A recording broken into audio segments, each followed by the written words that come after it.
guys, what's up and welcome back to my channel. So today we are going to be talking about Amanda Bynes. Amanda Bynes, she came up on my timeline on Twitter via this one tweet by The Cosmetic Lane. Now, I don't stand by everything they post ever, but they do post some like surgeries before and afters, which I think are really interesting to look at. But they posted this saying, "It was one of the best things I could have ever done for my self-confidence and it made me feel a lot better in my skin. I'm so glad I had the blepharoplasty surgery.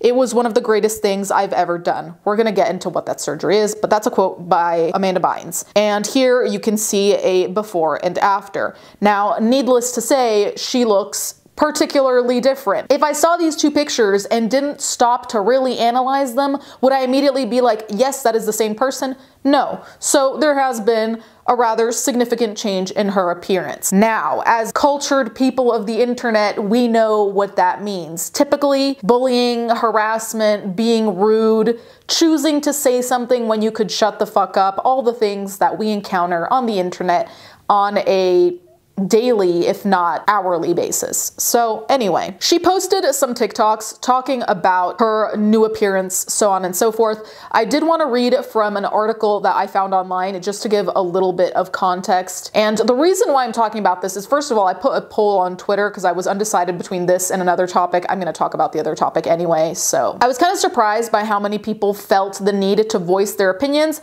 but I was also pleasantly surprised with how many people were actually strangely positive in the comments.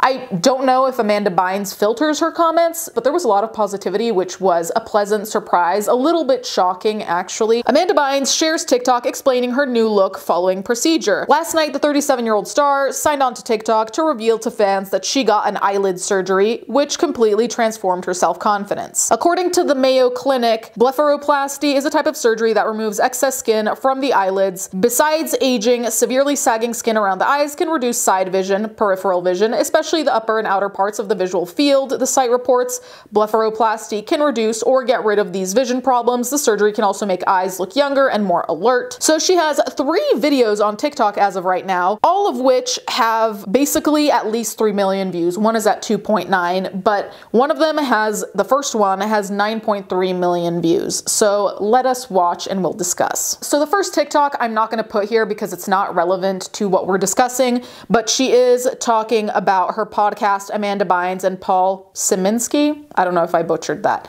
Anyway, it's a podcast. They have guests on, so she was just thanking people for showing support towards that. Anyway, the next TikTok. So I saw a couple of stories online that say I have a new look, and I was never open about this before, but I actually had blepharoplasty surgery on the skin folds in the corners of my eyes. So I don't have those skin folds anymore. It was one of the best things I could have ever done for my self-confidence, and it made me feel a lot better in my skin. So I just wanted to post about that just to clear up that rumor as to why I have a new look. I feel a lot better now about myself, and I'm so glad I had the blepharoplasty surgery. It was one of the greatest things I could have ever done.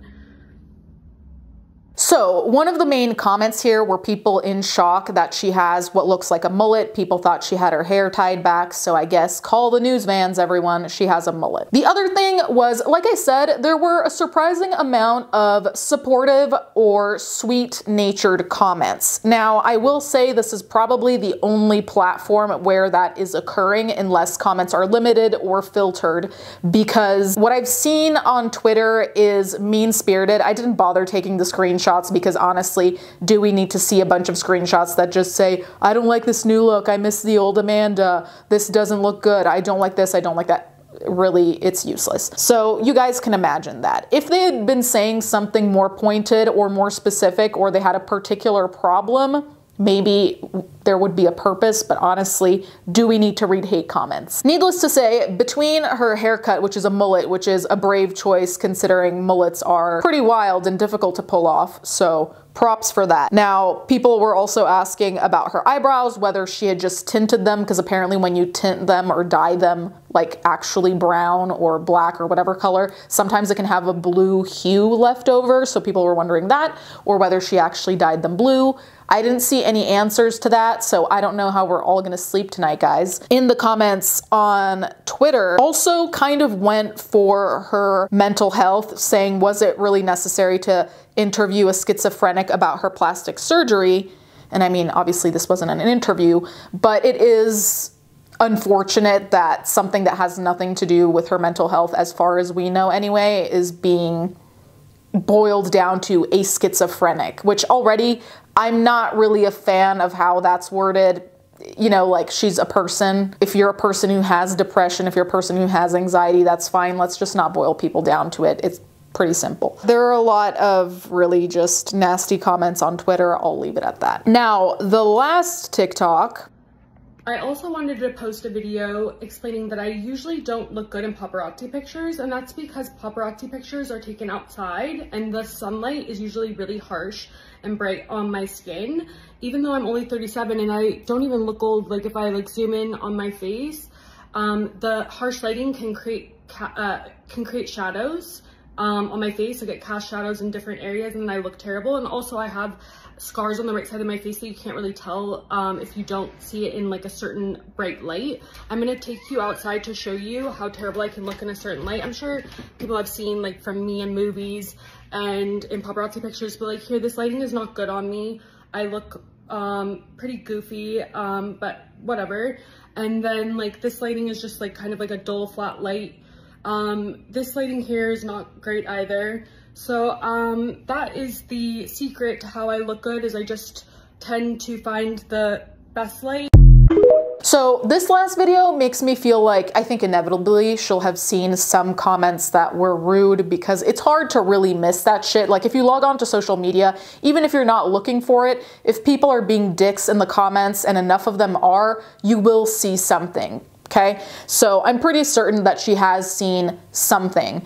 So I thought that this video, this TikTok, was actually pretty sad, simply because there was no need to explain that. And that's not me blaming her, but there definitely must have been some level of pressure to feel like you need to explain why you look different in paparazzi pictures, which, I mean, any person with like one brain cell, half a brain cell, knows that lighting changes everything. Absolutely everything. And in fact, even when I set up my lights slightly differently, I can tell that my face looks different. That's not being pretty or ugly or catfishing. That is just light. And we all know that the sunlight, as much as golden hour is sick and we all love it, it sometimes is not great to be in the sun in pictures, just from me to you. Other than that, there aren't really updates, but it's been coming up so much on my timeline that I'm wondering, because there is the consistent trope, which, you know, unfortunately turns out to be rather true, about child stars having a difficult time. So I'm not saying she's having one now, I wouldn't know, but back in the day, we know that Amanda Bynes did go through a rough time, like most child stars, child celebrities, whatever you want to call them, child actors.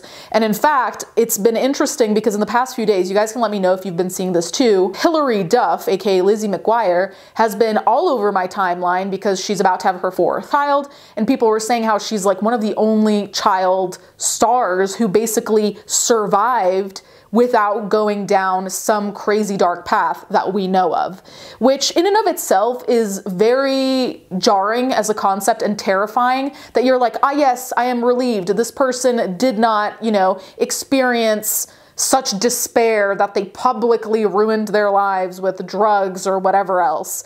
So that really makes me question the industry's practices, which I've always done, but specifically when I'm reminded of it, and the shock that people have when someone isn't fucked up is a lot. And that's saying something, since I'm consistently just disappointed. Anyway, you guys can let me know what you think in the comments down below. Do you think she's doing okay? Let's not have any conspiracy theories, just let me know. I think it looks like she's fine, so I don't really know why some people are projecting their own shit just because she's choosing an alternative look. It doesn't necessarily mean things, but anyway, you guys can let me know. Thank you guys so much for watching. Thank you to my patrons as always, and I'll catch you guys next time.